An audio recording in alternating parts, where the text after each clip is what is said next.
ஆன்மீக நண்பர்களுக்கு வணக்கம். நம்மளோட சேனலில் இந்த ஆடி மாத பதிவை தொடர்ந்து பார்த்துட்ருக்கோம். அதன் வரிசையில் இன்றைக்கி நம்ம பார்க்க போகிறது பெண்கள் இந்த நாள் எப்போ வரும் அப்படின்னு எதிர்பார்த்து காத்துட்ருக்கக்கூடிய வரலட்சுமி நோன்பை பற்றி தான் நம்ம இந்த வீடியோவில் பார்க்க போகிறோம். இந்த நோன்பை யாரெல்லாம் இருக்கலாம், வரலட்சுமி நோன்பு உருவாவதற்கான காரணம் என்ன, வீட்டுக்கு வரக்கூடிய சுபங்களிகளுக்கு என்ன தாம்பூலம் வச்சு கொடுக்கணும், என்ன நைவேத்தியம் சமர்ப்பணம் பண்ணணும், இந்த விரதம் அனுஷ்டிப்பதால் என்ன பலன் கிடைக்கும் அப்படின்ற எல்லா விதமான விளக்கங்களையும் இந்த வீடியோவில் நம்ம பார்க்கலாம்.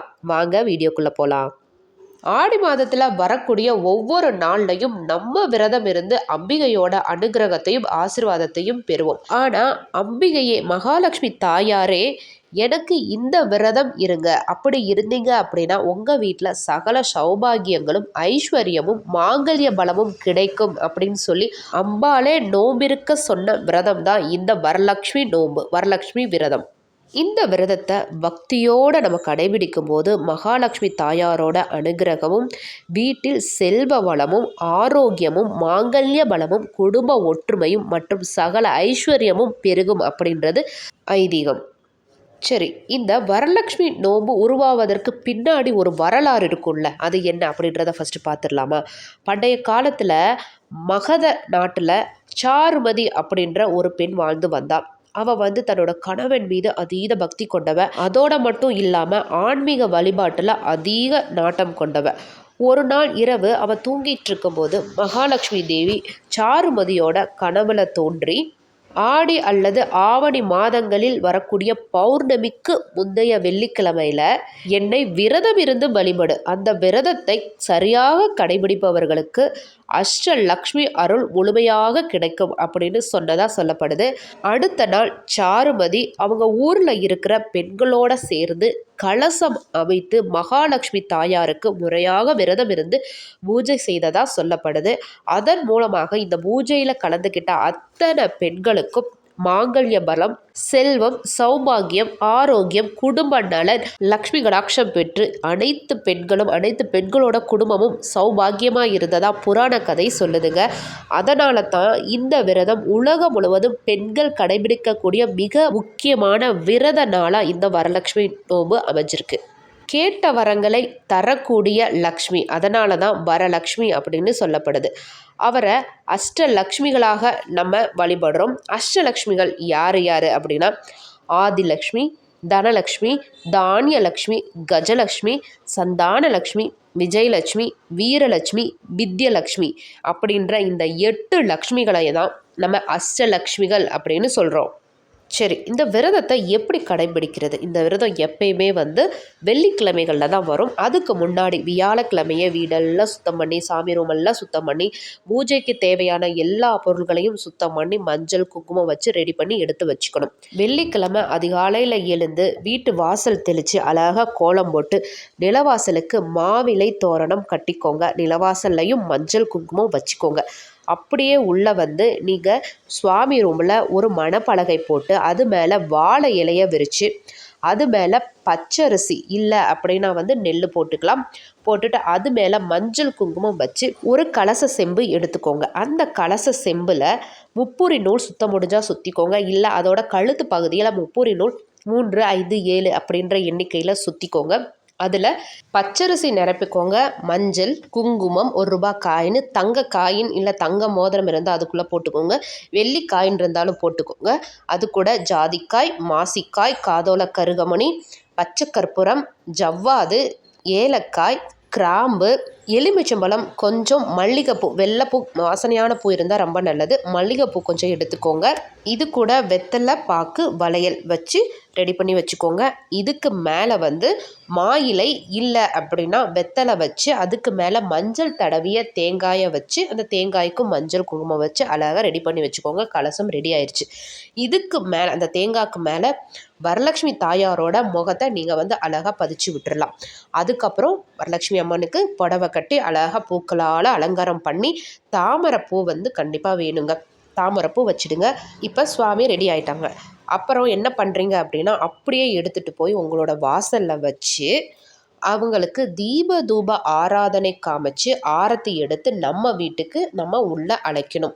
உள்ளே எடுத்துகிட்டு வந்து நீங்கள் எந்த இடத்துல வரலட்சுமி அம்மாவை உட்கார வைக்க போகிறீங்களோ அந்த இடத்த நீங்கள் முன்னாடியே க்ளீன் பண்ணி வச்சுருப்பீங்கல்ல, அந்த இடத்துல அழகாக அம்மாவை உட்கார வச்சு அவங்களுக்கு தேவையான நெய்வேத்தியம் எல்லாம் ரெடி பண்ணி வச்சுக்கோங்க. சக்கரை பொங்கல், பால் பாயாசம், கொழுக்கட்டை, வடை, சுண்டல், பழம், தேங்காய், வாழைப்பழம், வெத்தலை பாக்கு, பால், நெய், இதில் என்ன வேணாலும் உங்களுக்கு இன்னும் என்னென்ன செய்ய முடியுமோ அதெல்லாம் அம்மாவுக்கு ஆசையாக வந்து நீங்கள் செஞ்சு அழகாக முன்னாடி வச்சுக்கோங்க. அதுக்கு முன்னாடி முக்கியம் விநாயகரை மஞ்சளில் விநாயகர் பிடிச்சி எடுத்து வச்சுக்கோங்க. ஒரு சின்ன கலசத்தில் அந்த கலச செம்பில் தண்ணி ஊற்றிட்டு மஞ்சள் குங்குமம் போட்டு கொஞ்சம் வேப்பிலையை வச்சு உங்கள் குலதெய்வத்தையும் நீங்கள் ரெடி பண்ணி வச்சுக்கோங்க. ஃபஸ்ட்டு விநாயகர் வழிபடணும், குலதெய்வம் வழிபடணும், அப்புறம் தான் மகாலட்சுமி தாயாரை நம்ம வழிபட போகிறோம். அப்போ அவங்க முன்னாடி உட்காந்து லக்ஷ்மி அஷ்டகம், கனகதாரா சோத்திரம், லலிதா சரசரநாமம், மகாலட்சுமி பாடல்கள் என்னென்ன உங்களுக்கு தெரியுமோ எல்லாத்தையும் பாடுங்க. இல்லை எதுவுமே எனக்கு தெரியாதுப்பா அப்படின்னாலும் ஒன்றும் பிரச்சனையே இல்லை. ஓம் ஸ்ரீம் மகாலட்சுமியே நமோ நமக அப்படின்ற மந்திரத்தை 108 முறை ஜெபிங்க. கையில் அச்சதை வச்சுக்கோங்க, பூக்கள் உதிரிப்பூ வச்சுக்கோங்க. ஒன்றா சொல்லிவிட்டு அந்த பூவை அந்த அட்சையனையை அவங்களோட திருப்பாதத்தில் சமர்ப்பணம் பண்ணிடுங்க. இந்த மாதிரி தாங்க பூஜை பண்ணணும். அப்போ நீங்கள் பாடலாம் பாடி முடிச்சிட்டிங்களா, அதுக்கப்புறம் அம்மாவுக்கு நெய்வேத்தியம் சமர்ப்பணம் பண்ணணும். நெய்வேத்தியம் சமர்ப்பணம் பண்ணிவிட்டு தீபதூப ஆராதனை காமிச்சு மங்களாரத்தி காமிச்சு பூஜையை நிறைவு பண்ணிட போகிறோம். அவ்வளோதாங்க. வீட்டுக்கு வரக்கூடிய நீங்கள் யாரை கூப்பிட்ருக்கீங்களோ அவங்க வீட்டுக்கு வர்றாங்கல்ல, வரக்கூடிய சுமங்கலிகளுக்கு தாம்பூலம் வச்சு கொடுக்கணும். ஏன்னா அன்னைக்கு நம்ம வீட்டுக்கு வரக்கூடிய ஒவ்வொரு பெண்களுமே மகாலட்சுமி தாயாராக தான் நம்ம நினைக்கணும். அதனால் அவங்களுக்கு போகும்போது வெறும் கையோடு அனுப்பக்கூடாது. அவங்களுக்கு தாம்பூலம் வச்சு கொடுக்கணும். அந்த தாம்பூலத்தில் என்னென்ன இருக்கலாம் அப்படின்னா மஞ்சள், குங்குமம், வெற்றிலை பாக்கு, வளையல், பூ, கண்ணாடி, சீப்பு, ப்ளவுஸ் பீஸ், பழம், உங்களால் முடிஞ்ச தட்சணை, அதாவது 1 ரூபாவும் இருக்கலாம், இல்லை 5 ரூபாவும் இருக்கலாம், இல்லை 10, 20 உங்களால் எவ்வளோ முடியுதோ அந்த மாதிரி தட்சணையை இத்தனையும் வச்சு அவங்களுக்கு கையில் கொடுத்துட்டு கையை தொட்டு கும்பிட்டுட்டு அவங்கக்கிட்ட இருந்து மஞ்சள் குங்குமம் நீங்களும் வாங்கிக்கோங்க. நீங்களும் அவங்களுக்கு மஞ்சள் குங்குமம் வச்சு விடுங்க. வச்சுட்டு அவங்களுக்கு நெய்வேத்தியம் கொடுத்து சந்தோஷமாக அவங்கள வழி அனுப்பி வைங்க. இந்த மாதிரி தாங்க வரலட்சுமி நோம்பு முறையாக இருக்கணும். சரி, அவங்க கூட அவங்களோட குழந்தைங்க வர்றாங்க அப்படின்னா அவங்கள வெறும் கையோடு அனுப்பிடக்கூடாது. அவங்களுக்கு பழம், இனிப்பு, இல்லை சாக்லேட்டு, ஒரு பென்சிலோ, இதை ரிட்டன் கிஃப்ட் பென்சிலோ பாக்ஸோ இல்லை ஒரு நோட் புக்கோ அவங்களுக்கு கொடுத்து அவங்க கிட்ட இருந்தும் நம்ம நல்ல வாக்கு வாங்கிக்கணும். அந்த குழந்தைங்களுக்கு தெரியாது, ஆண்டி உங்களுக்கு மட்டும் கொடுத்தாங்க எனக்கு கொடுக்கவே இல்லை அப்படின்னு சொல்லுவாங்க. ஏன்னா குழந்தைங்க இல்லைங்களா, அதனால் அவங்களும் சந்தோஷப்படுற மாதிரி ரிட்டன் கிஃப்ட் ஏதாவது கொடுத்து அனுப்புறது அப்படின்றது ரொம்பவுமே நல்லது. சரிங்க, இவ்வளோ பண்ணிட்டோம்.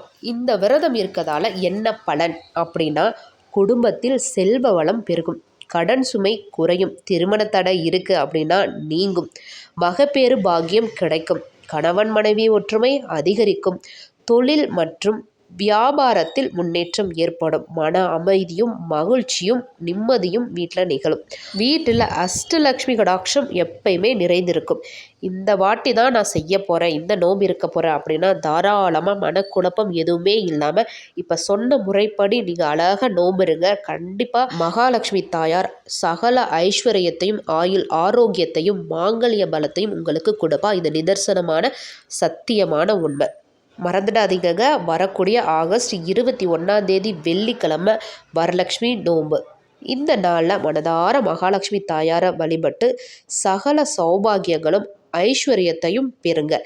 இந்த பதிவை நீங்கள் பார்க்குறதோட மட்டும் இல்லாமல் உங்களோட நண்பர்களுக்கும் உற்றார் உறவினர்களுக்கும் பகிர்ந்துக்கோங்க. வரலட்சுமி நோன்பு நான் இந்த வருஷம் ஆரம்பிக்கணும் அப்படின்னு நினைக்கக்கூடிய உங்களோட நண்பர்களுக்கும் இந்த வீடியோவை அனுப்புங்க. அவங்களும் பார்த்து பலனடையட்டும், சகல சௌபாகியங்களையும் பெறட்டும். இந்த வீடியோ உங்களுக்கு பயனுள்ளதாக இருந்தது அப்படின்னா மறக்காமல் நம்மளோட சேனலை சப்ஸ்கிரைப் பண்ணிவிட்டு ஓம் ஸ்ரீ மகாலட்சுமி தாயே நமோ நமகன்னு கமெண்ட் பண்ணுங்கள். நன்றி.